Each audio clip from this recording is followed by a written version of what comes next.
Hoş geldiniz.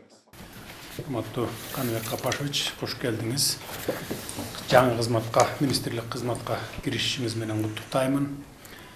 Бул кызмат өтө жогорку жоопкерчиликтүү кызмат экенин жакшы билесиз. Стратегиялык кызмат, мамлекеттин келечегин аныктай турган кызмат, билим берүү тармагы.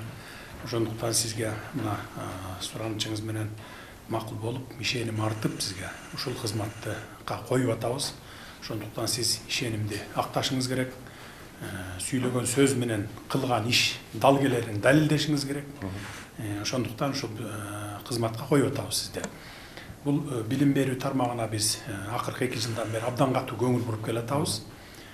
Мунун бюджети билим берүү тармагына мурда 29 миллиард сом болчу. Азыр биз 49 миллиард сомго көтөрдүк. Дээрлик 2 эсе көпкө көтөрүп бердик.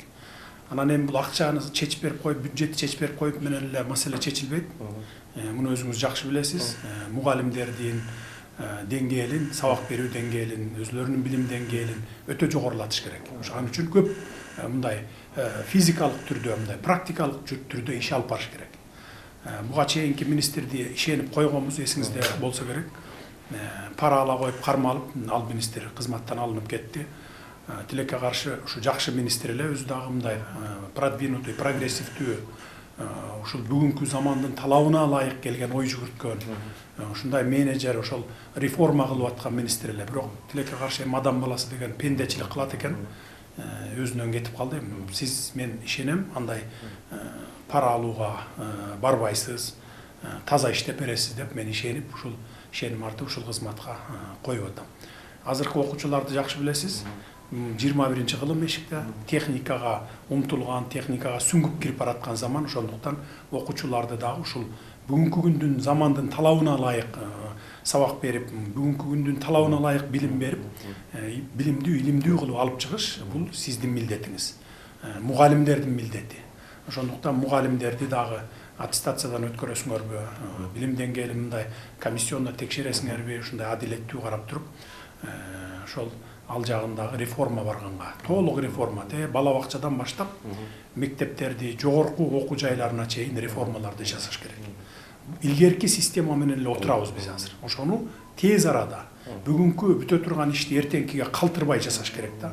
Ошондон анан кийин күнү түнү дебей иштесеңер, ошондо дагы барып алдыда келе жаткан бир 4-5 жылда араң бул системаны оңдойбуз.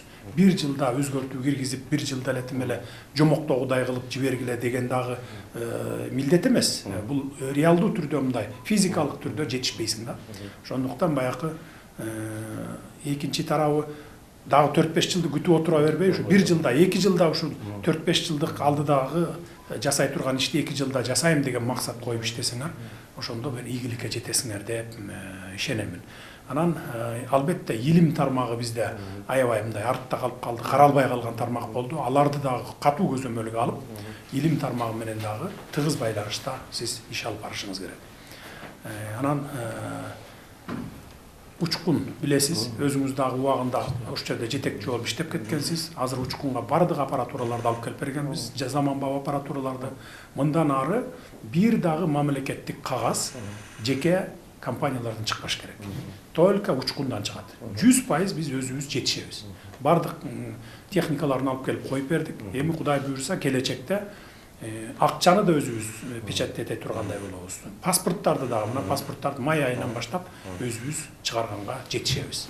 Мына буга чейин өзүңүз билесиз, жалаң жеке компаниялардан чыгарып келишкен паспорттарды дагы право, техпаспорт бардыгы боюнча 15 миллиард сом бөлүнгөн болсо мамлекеттен 1 тыйын кайра мамлекетке же салык түрүндө, же башка доход түрүндө келген эмес, киреше түрүндө. Азыр эми бизге биздин эсебибиз боюнча только учкундан печаттетебиз мамлекеттин акчасын. Кайра бир 3 миллиардтан кем эмес салык түрүндө кайра бизге кайтарылып келет мына мамлекетке. Мына биз ушундай ишти кылдык. Ошондуктан ар кандай тендер жолун ойлой коюп, же болбосо бир коррупциялык метод менен акча уурдап алыштын бир жолун ойлой калып туруп анан жеке компанияларга бербегенди токтотушуңар керек. Билим берүү тармагына кандай китеп болобу, тетрадь болобу, же болбосо күндөлүктөр болобу, ушулардын бардыгын учкундан гана печаттетишиңер керек. Бул боюнча менин указым бар. Ошондуктан андан чыгып кете албайсыңар деп ойлойм, бирок пендечилик деген бар экен. көрүп атабыз. Буга чейин буйтап өтүп, эптеп баягы акчаны урдаш үчүн распоряжение менен указды да буйтап кеткен чиновниктер болуп атат. Мен ошонун негизинде сизге баягы алдын ала эскертип айтып коюп атам да. Сарбаш, сиз туура түшүнгөндөй, туура баалагандай билим берүү эң өзөктүү тармак, өтө татаал тармак. Мен жоопкерчиликти түшүнөм. Сиз өткөндө айткансыз, билим берүү тармагы тез арада масштабтуу реформага муктаж деп. Ошол боюнча концепцияны мен сизге бир айдын ичинде бүтүрүп берем. Сиз айткандай убакыт өтө чукул. Биз балдардын келечегинен кедерги чыкпашыбыз керек. Негизинен 5 багытта деп атам. Bizde mektep yaşına çeyinki balдар 6 yaşka çeyinki 1.200.000 eкен. Анын барына балабакча куруш үчүн 2.600.000 балабакча кура албайт экенбиз. Болгондо лицензиянын баарын жокко чыгаралы, каалаган адам балабакча аша берсин. Бул биринчи. Орто билим берүүдө бизде 60% дүйнөлүк стандартка жооп бербейт экен. Азыр бир системаны киргизели деп атабыз. Сиз менен да өкмөт менен, парламент менен, коомчулук менен талкуулайлы ваучердик финансылоо. Сиз президенттикке талапкер болушун айткансыз. Ошону ишке ашыруучу учур келди, этап менен. Казакстан киргизди, Грузия киргизди. Бизге бир ошол Эстония модели жагып атат. Үчүнчү, профиттеги училищелер боюнча орто техникалык окуу жайларга толук финансылык, чарбалык, эркиндик берели дагы алар өндүрүш менен чогуу иштесин. Бизде мамлекеттик жеке менчик партнерчилыгы деген закон бар. Ошого өткөзүп берели. Окумуштуулар боюнча сиз абдан туура айттыңыз. Мен азыр сунуштарды даярдап келдим. Азыр Билимдер академиясы реформа болгончо жаш окумуштар карап калбасын, президенттик стипендия берсек, жогорку окуу жайларга негизги талап сапат, биз аларга академиялык эркиндик беребиз. Сиздин указ менен түзүлгөн 5 улуттук университетке өзгөчө талап болот.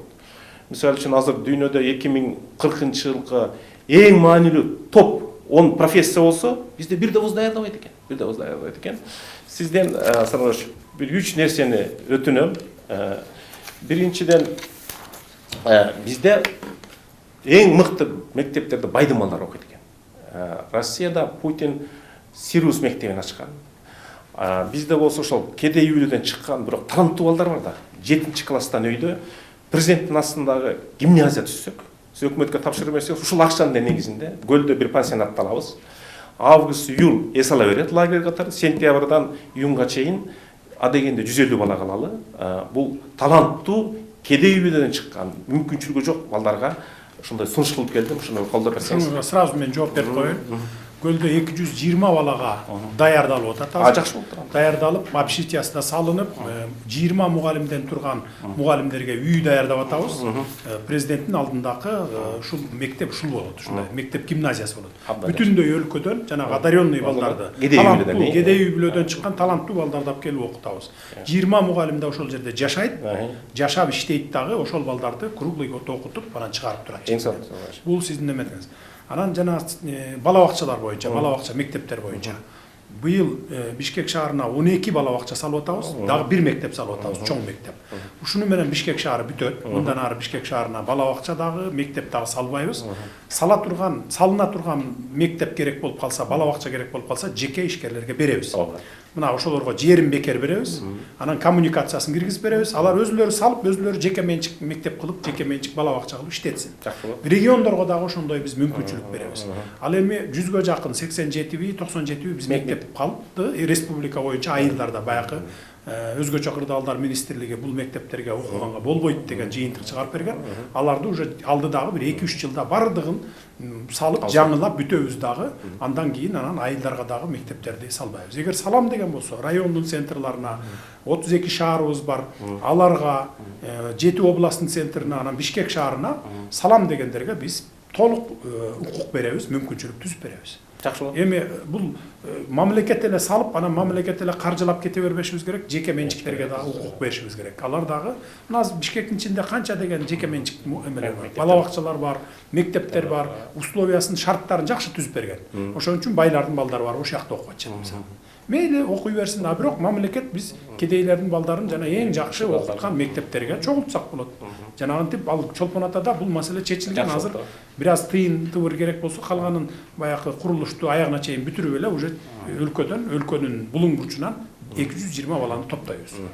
Муну мен мурунку келген 2 министрге чейин айткам, эми сизге дагы айтып атам. Муну мен өзүм көзөмөлгө чыгарып, көзөмөлгө алып аягына чыгарып берем. Анан Калган ишти сиз жанакы сунуштаган сунуштарыңыз болсо, маган бергиле сунуштарды кат жүзүндө мен колуман келишинче бардыгын алдыга жылдырып берем.